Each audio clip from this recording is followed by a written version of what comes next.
Good evening बच्चों। तो आज हम इस पार्ट में बचे हुए क्वेश्चन को कवर करेंगे।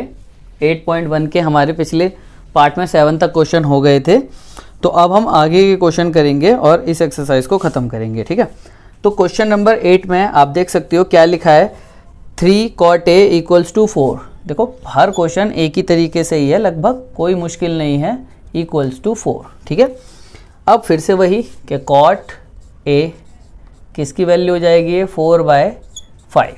ठीक है, A B C। ठीक है, तो cot A इसके सामने वाला परपेंडिकुलर, तो ये बेस, तो हमें यानी कि वैल्यू क्या दे रखी है, बेस अपॉन परपेंडिकुलर, तो ये हो गया 4 और ये हो गया 5। तो हमें क्या निकालना है, सबसे पहले AC। तो AC का स्क्वायर कितना आ जाएगा, 4 का स्क्वायर प्लस 5 का स्क्वायर। ठीक है, तो कितना आ गया बेटा, 41। तो AC कितना आ जाएगा हमारा, इस पर रूट चढ़ जाएगा। ठीक है, तो कितना आ गया, √41। ये वैल्यू आ गई।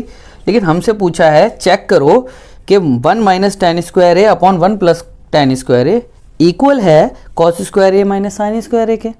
ठीक है, जैसे ही हम देखो एक्सरसाइज नंबर 8.3 अगर कर लेंगे ना, तो ये क्वेश्चन आप चुटकी बजाते कर दोगे।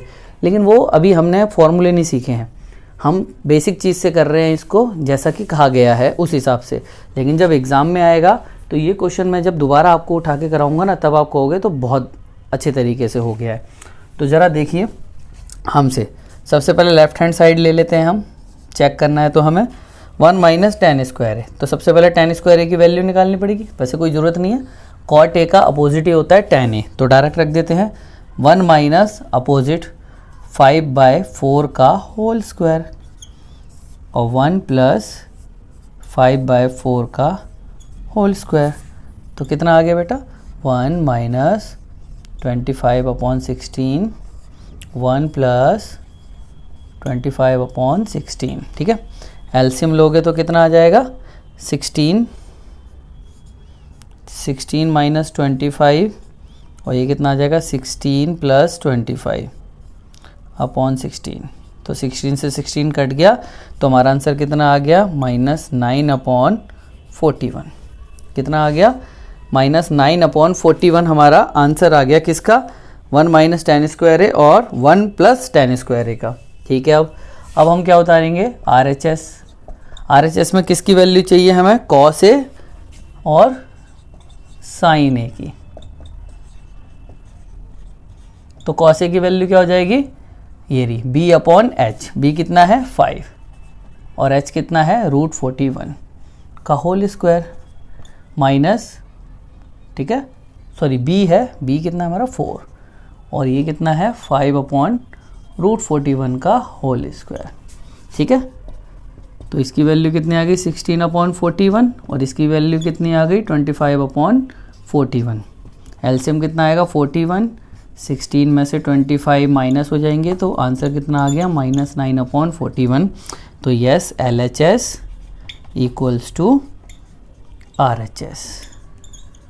हैंस वेरीफाई करना है हमें, नहीं, यस, हैंस प्रूव्ड। ठीक है, क्योंकि दोनों बराबर हैं, हमने चेक करके बता दिया, LHS बराबर RHS के है। अब क्वेश्चन नंबर 9 देखेंगे। क्वेश्चन नंबर 9 में आपको दे रखा है tan A किसके बराबर, 1/√3 के बराबर। ठीक है, हमसे sin A, cos A, sin C, cos C पूछी है, तो बना दो फिर से वही ट्राइंगल। ठीक है, बना दिया A B C, B पर राइट एंगल है, तो इसकी वैल्यू क्या होती है, परपेंडिकुलर अपॉन बेस। तो परपेंडिकुलर कितना है, 1, बेस कितना है 3, तो हम क्या निकाल देंगे, AC। तो AC का स्क्वायर बराबर 1 का स्क्वायर प्लस √3 का स्क्वायर 3, तो कितना आ गया 4। तो AC बराबर कितना आ जाएगा हमारा 2। कितना आ गया बेटा हमारा, 2 आ गया AC बराबर। अब हम सबकी वैल्यू निकाल देते हैं। सबसे पहले sin A की वैल्यू क्या हो जाएगी, परपेंडिकुलर अपॉन हाइपोटेनस 1/2। फिर cos A की वैल्यू क्या हो जाएगी, √3 अपॉन हाइपोटेनस। फिर cos C की निकाल दो। देखो cos C में से परपेंडिकुलर बदल जाता है, बेस की जगह ले लेता है, बाकी हाइपोटेनस तो वही रहता है। ठीक है, और कुछ नहीं बदलता, ये चीज़ हमेशा याद रखना। तो कितनी आ जाएगी इस बार 1/2, और साइन सी की निकालेंगे तो क्या वैल्यू हो जाएगी √3/2। ठीक है, ये वैल्यू आ गई हमारी। अब क्वेश्चन में जो वैल्यू पूछी है वो निकाल देते हैं। फर्स्ट क्या पूछी है, साइन ए ये रहा 1/2 इंटू कॉस सी ये रहा 1/2 plus cos A √3/2 into sine सी √3/2। ठीक है, ये कितना आ गया 1/4, ये कितना आ जाएगा 3/4।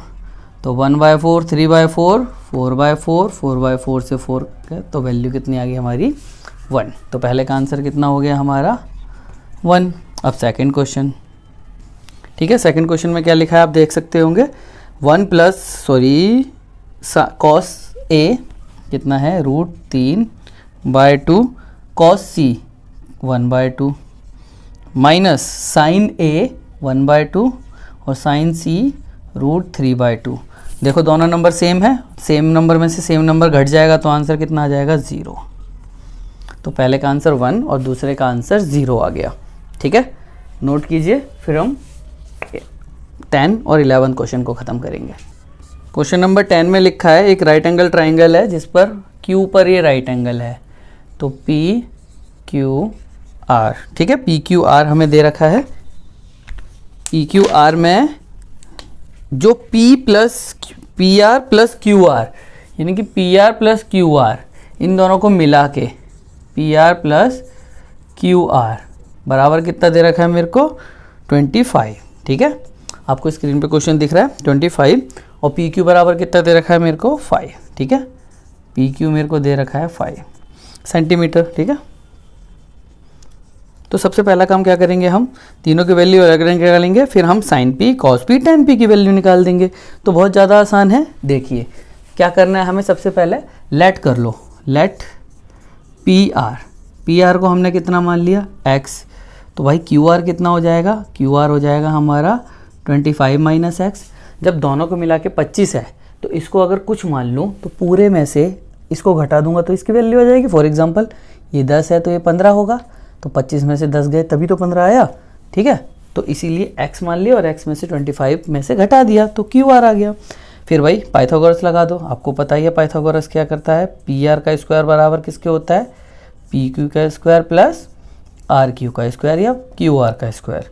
तो PR को आपने क्या माना है x स्क्वायर, QP दे ही रखा था 5 का स्क्वायर और इसकी वैल्यू दे रखी है 25 माइनस x का स्क्वायर। ठीक है, ये दे दिया। अब ये तो ऐसे ही रह जाएगा, ये कितना हो जाएगा बेटा 25, ये कितना हो जाएगा 25 का square 625 A square plus B square. Formula लगे देखो a माइनस बी का होल स्क्वायर का फॉर्मूला लगेगा, आप अलग अलग स्क्वायर मत निकालना। A square plus B square minus 2ab, तो 2ab मतलब 52 से मल्टीप्लाई 25 के करेंगे 50 और x। ठीक है, क्लियर है यहाँ तक, ये हुआ। अब इस x को इधर ले आओ, x square minus x square, ठीक है, इक्वल्स टू 25 और ये कितना हो जाएगा 650 माइनस 50x, ये कितना आ गया 0। 650 माइनस 50x, ठीक है, 50x इधर आ जाएगा,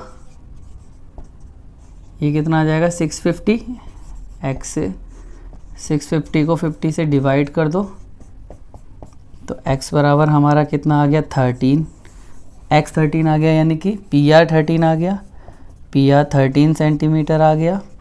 तो बेटा फिर QR कितना आ जाएगा, 25 में से 13 गए तो 12 सेंटीमीटर। ठीक है, दोनों की वैल्यू पता चल गई। अब क्या करेंगे, sine P cos P tan P, बस वैल्यू निकाल देंगे। साइन P की वैल्यू क्या होती है, परपेंडिकुलर अपॉन, अच्छा इसकी वैल्यू लिख देता हूँ मैं, हाइपोटेनस। परपेंडिकुलर ऑफ हाइपोटेनस मतलब 12/13। फिर किसकी वैल्यू पूछिए हमसे पूछिए भाई कॉस P की, तो कॉस P की वैल्यू कितनी हो जाएगी, बेस अपॉन हाइपोटेनस यानी कि 5/13। और फिर हमारी आ जाएगी tan P की वैल्यू, तो tan P की वैल्यू होती है परपेंडिकुलर अपॉन बेस। तो तीनों के आंसर हमारे आ गए। अब आता है 11 क्वेश्चन। 11 क्वेश्चन हमारा है ट्रू एंड फॉल्स। ठीक है, तो ये आपको सिर्फ बताना है कौन सा ट्रू है और कौन सा फॉल्स है। तो the value of 10a is always less than 1।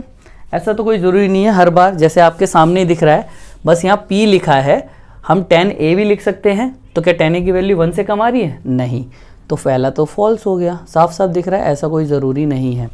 ठीक है, दूसरा है sec a अगर 12/5 दे रखा है तो for some value of angle a, ठीक है, हाँ भाई हो सकता है बिल्कुल, sec a 12/5 for the some value of angle a, बिल्कुल निकाल के देख लो आप 12/5।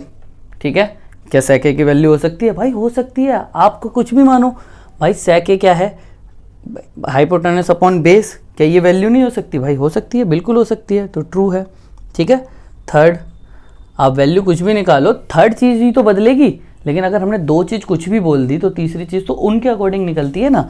जैसे अब मान लो sec a, ये कितना बोल दिया उन्होंने 12 और ये कितना बोल दिया 5, तो भैया परपेंडिकुलर कुछ भी आए उससे हमें क्या लेना देना, लेकिन ये वैल्यू तो हो सकती है ना। तो बस cos a is the abbreviation use of the quotient, नहीं भाई कोसेंट को यूज़ नहीं किया कर सकते, cos a को हम बोलते हैं cos साइन, पूरा अगर बोला जाए तो, ठीक है ना। cos a की जो पूरा होता है, cos का पूरा वर्ड होता है cos साइन, ठीक है ना, cos साइन बोला जाता है इसको, तो इसलिए इसको यूज़ नहीं करते। तो ये भी फॉल्स हो गया, आपकी बुक में दे रखा है। ठीक है, और थर्ड हो गया। अब फोर्थ क्या है? cot a is a product of the cot and a। ना, यहाँ जो a होता है वो एंगल को डिनोट करता है, ठीक है ना, कौन सा एंगल है। मैंने क्या लिखा? cot a, तो मल्टीप्लिकेशन नहीं है, ये क्या बताता है? ये एंगल बताता है, तो ये भी क्या हो गया? फॉल्स, ना कि। ठीक है, एंड लास्ट फिफ्थ आपको क्या बता रखा है? sin theta 4/3 for the some angle theta. भाई क्या हो सकता है? ये वैल्यू आपको फाइंड करनी पड़ेगी। sin theta for the some value of theta, पूरी वैल्यू क्या निकलेगी थीटा की, तो आप निकाल के देखिए। वैसे ये फॉल्स है।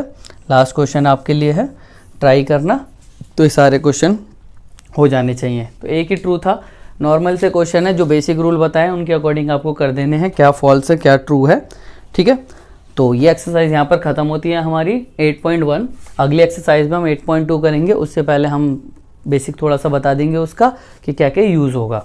तो अगली एक्सरसाइज कराने से पहले एक और बेसिक क्लास लेंगे जिसमें हम सारे फार्मूले बताएंगे, ताकि हमें फिर बाद में कोई भी फार्मूला बताना ना पड़े।